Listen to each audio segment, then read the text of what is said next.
Bapak Dr. Hufron Abdullah MPD selaku dosen mata kuliah Supervisi Pendidikan Program Pascasarjana Universitas PGRI Semarang. Yang kami hormati rekan-rekan mahasiswa Program Pascasarjana Universitas PGRI Semarang. Yang pertama, marilah kita senantiasa panjatkan puja dan syukur kehadirat Allah Subhanahu wa Ta'ala yang telah memberikan rahmat dan hidayah kepada kita, sehingga pada pagi hari ini kita bisa mengikuti kuliah. Salawat dan salam semoga Allah tetap tercurah limpahkan kepada junjungan Nabi Muhammad Sallallahu Alaihi Wasallam. Baiklah rekan-rekan mahasiswa yang berbahagia, pada kesempatan ini kami akan mempresentasikan kelompok kami, kelompok 2 yang beranggotakan 1.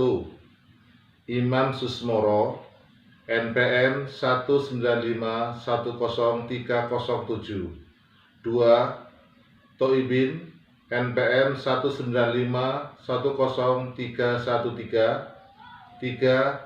Tri Purwati NPM 195101310. Kami bertiga sudah sepakat untuk mempresentasikan yang diwakili oleh saya pribadi, yaitu dengan judul makalah kami dalam PPT-nya pelaksanaan peran kepala sekolah dalam supervisi akademik yang efektif.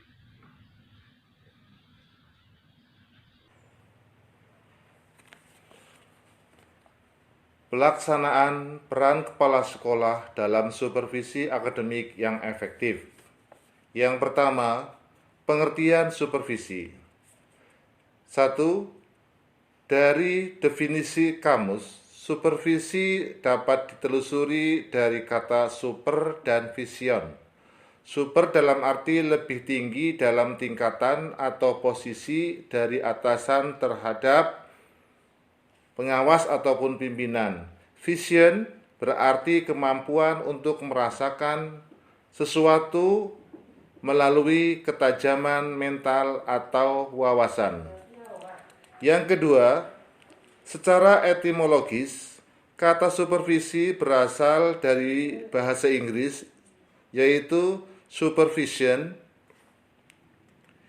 yang berarti pengawasan, supervisi pendidikan.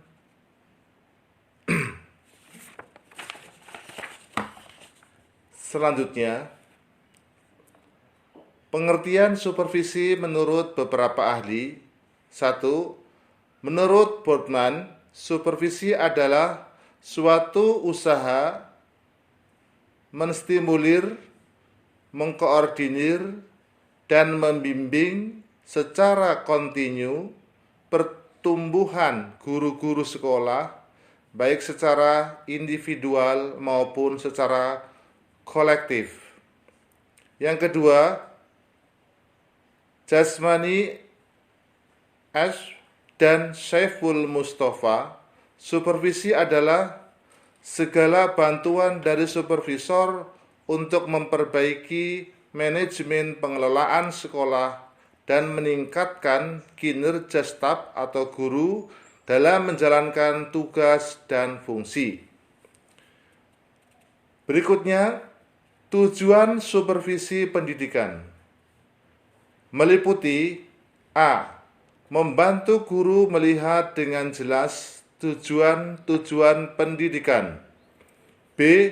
Membantu guru dalam membimbing pengalaman belajar peserta didik. C. Membantu guru dalam menggunakan sumber-sumber pengalaman belajar. D. Membantu guru dalam menggunakan metode dan media pembelajaran modern. E. Membantu guru dalam memenuhi kebutuhan belajar peserta didik.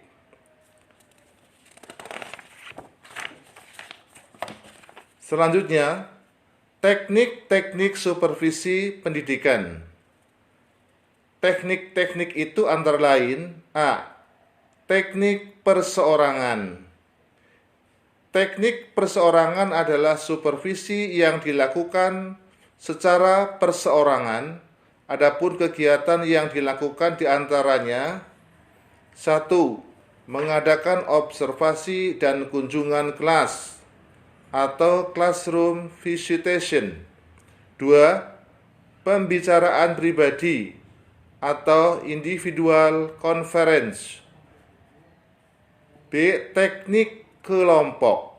Teknik kelompok ialah supervisi yang dilakukan secara berkelompok. Berikutnya, prinsip-prinsip supervisi pendidikan. A. Supervisi hendaknya bersifat konstruktif, yaitu pada yang dibimbing dan diawasi harus menimbulkan dorongan untuk bekerja. B. Supervisi harus didasarkan atas keadaan dan kenyataan yang sebenarnya. C. Supervisi harus dapat memberi perasaan aman pada guru-guru atau pegawai sekolah yang disupervisi. D. Supervisi harus sederhana dan informasi dalam pelaksanaan. E. Supervisi harus didasarkan pada hubungan profesional atas dasar hubungan pribadi.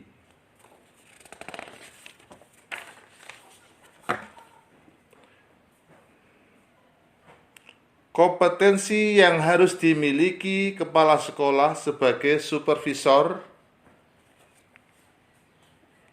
yaitu mampu 1. Merencanakan program supervisi akademik dalam rangka peningkatan profesionalisme guru. 2. Melaksanakan supervisi akademik terhadap guru dengan menggunakan pendekatan dan teknik supervisi yang tepat. Yang ketiga, menindaklanjuti hasil supervisi akademik terhadap guru dalam rangka peningkatan profesionalisme guru. Hal-hal yang harus dikembangkan oleh kepala sekolah terhadap guru dalam supervisi yaitu: 1. Kepribadian guru. 2. Peningkatan profesi secara kontinu. 3. Proses pembelajaran. 4. Penguasaan materi pelajaran. 5. Keragaman kemampuan guru. 6. Keragaman daerah. Dan yang ketujuh, kemampuan guru dalam bekerja sama dengan masyarakat. Tahap berikutnya, peran kepala sekolah agar supervisi akademik berjalan efektif yaitu: 1. Membangkitkan dan merangsang guru-guru dan pegawai sekolah di dalam menjalankan tugasnya masing-masing dengan sebaik-baiknya. Yang kedua, berusaha dan melengkapi alat-alat perlengkapan sekolah termasuk media instruksional yang diperlukan bagi kelancaran dan keberhasilan proses belajar mengajar. 3. Bersama guru-guru berusaha mengembangkan, mencari, dan menggunakan metode-metode mengajar yang lebih sesuai dengan tuntutan kurikulum yang sedang berlaku.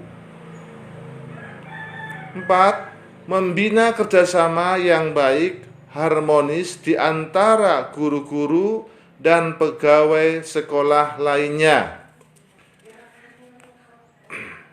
Berikutnya, dari PPT ini, kami kelompok 2 memberikan kesimpulan dan juga saran. Kepala sekolah memiliki peranan yang strategis dalam rangka meningkatkan kompetensi guru, baik secara edukator atau pendidik, manajer, supervisor, dan leader. 2. Teknik yang digunakan dalam melaksanakan supervisi oleh kepala sekolah terhadap guru-guru dan pegawai sekolah dapat dilakukan dengan teknik perseorangan dan teknik kelompok. 3. Membangkitkan dan merangsang guru-guru dan pegawai sekolah di dalam menjalankan tugasnya masing-masing dengan sebaik-baiknya sebagai cara agar supervisi efektif. 4. Seberapa jauh kepala sekolah dapat mengoptimalkan segenap peran yang diembannya. Tidak langsung dapat memberikan kontribusi terhadap peningkatan kompetensi guru dan pada gilirannya dapat membawa efek terhadap peningkatan mutu pendidikan di sekolah. Demikianlah paparan atau presentasi kelompok 2. Kurang lebihnya mohon maaf, barangkali dalam memaparkan atau mempresentasikan banyak kekurangan kami mohon maaf, dan dipersilahkan untuk rekan-rekan mahasiswa program Pascasarjana untuk memberikan pertanyaan ataupun sanggahan dan tanggapan yang lain yang bisa membangun, mengkritik dari kelompok kami. Sekian saja. Assalamualaikum warahmatullahi wabarakatuh.